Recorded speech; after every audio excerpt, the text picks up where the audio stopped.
TV series called 7th Street Theater. It's different. It's not necessarily the And providentially on. This has to lose here just a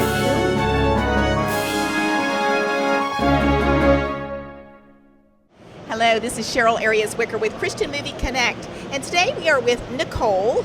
And Nicole, I am not going to say your last name. I'm going to let you say it. That's fine. It's Nicole Abisinio. Everyone gets that wrong. Okay, that's okay. Well, and you have a movie called The Investigator, and but you've done all kinds of movies, but this is a faith-based project. I would like to hear a little bit about the story. Absolutely, and I've definitely changed, and now faith-based is where it's at, to be able to bring inspiring and uplifting stories like this is. This is the story of Rich Romano. It's inspired by true events. He was for 20 years, he was an undercover detective, and he saw so much on the job and also some of the things that happened in his personal life that he lost his faith in God. And his famous actor brother gets him a job at a high school, a Christian high school, as a baseball coach and criminal justice teacher. And when he goes there, he starts this job, and you can just see everything is kind of in place. Like God had this plan all along. Some of the kids are struggling with their faith there as well, and they end up doing an investigation in Jesus Christ. So they investigate the homicide of Jesus Christ to study their faith, and does he exist, and did he die on the cross, and did he do those miracles, and all of those questions that so many people ask when they're struggling. So, so it sounds like there's going to be a lot of apologetics in this movie, but then it's a story where people are really wanting to know. Yeah, I mean, it's his story, you know, and it's his life, and it's what he went through specifically. So there are a lot of the elements of the baseball team in there, and there's elements of, you know, his life and what he went through on the job as a police officer and as a teacher.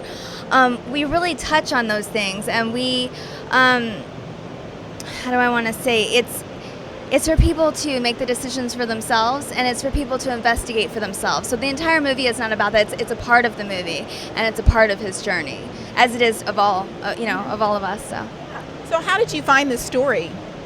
Oh wow, people like this part. Sometimes I get private about it, but I was actually very sick a couple years ago. I didn't know if I was going to survive. I was very ill, and I was in bed, and the script actually came to me at Christmas time, and I read the script, and it uplifted my spirit so much, and it had an effect on me. And I had been looking for scripts prior to me getting sick. You know, I was kind of going in that direction, but when I read this, and it made me want to fight. It made me want to fight harder to get better, and to also it made me want to fight to be better to people and to be a better person.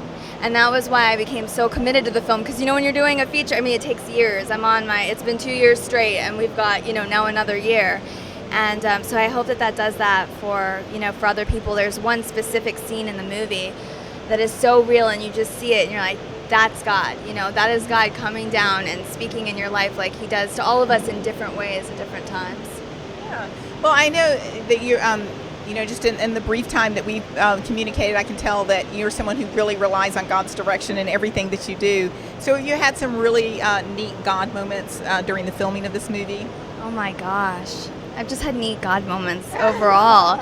But I mean, there were so many miracles on this film, and that's the thing. I think when you start to make this type of project, as opposed to what I did before when I was in mainstream, which is great too, but action films and horror films and stuff like that are a very different, a different realm. So when you're doing this kind of project, you do face opposition on it. You face spiritual opposition, because you are putting something out there into the world that is to, bring people to a level of joy or comfort or happiness, put positive entertainment into the world.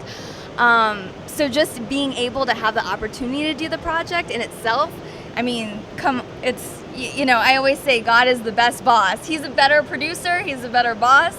And so there were certain things, like in an independent film, I don't know how many people know, but usually there's maybe 5 or 10 characters. We had an 80-person cast on an independent film, 80 people just in the cast alone. And it's just like, how does that happen?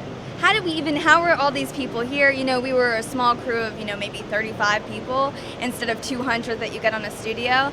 But, they came out and they were with us. We prayed every day on set before we started. and we were all different, all denominations. It wasn't Christian. We had Christian, we had Jewish, we had atheists, we had everyone on the set working together. But everyone was very respectful of, that we were leading that, and we had the director pray every day. And yeah, just so many moments and so many miracles. I think the best one was when we were actually doing the investigations in the courtroom. There were people on the crew. There were crew members that said, did that happen? Did that really happen? I didn't know that. Where does that come from? And you could see, people just changing and being inspired and growing together. So we can pray that this film really touches a lot of lives, both in the cast and crew that were a part of the making of the movie, and then the people that are going to see it. So tell us about some of the actors that were involved. Oh wow, our cast. I'm so grateful. That was one of those things too, because I was the casting director, and it was one of those things where we would pray and say, please bring the right person to this project, because it wasn't just about them being a great actor. It was also about them having a heart for what they were doing and to be able to lead the set. And wow, did they come. We have our lead actor who is just amazing. His name's Wade Williams, and he actually was a rock and roll star that had toured with many mainstream bands, and he changed his entire life and became a gospel artist. And now he's married, he has 5 kids, and he only does work for the Lord. So his story is amazing. He actually ended up at one point in his rock and roll career living under a bridge. And then God brought him and saved him, and now he's just doing wonderful things. And then in the opposite side of that, we have our other actor, David Sanborn, who plays his brother. He's a missionary, comes from a missionary family. He's traveled all over the world.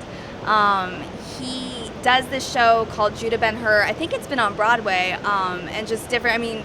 He just brings it all over the world, and he saves souls. At the end of the show, they call people up, if anybody wants to, just start the journey with Christ. And it is amazing just to listen to him preach.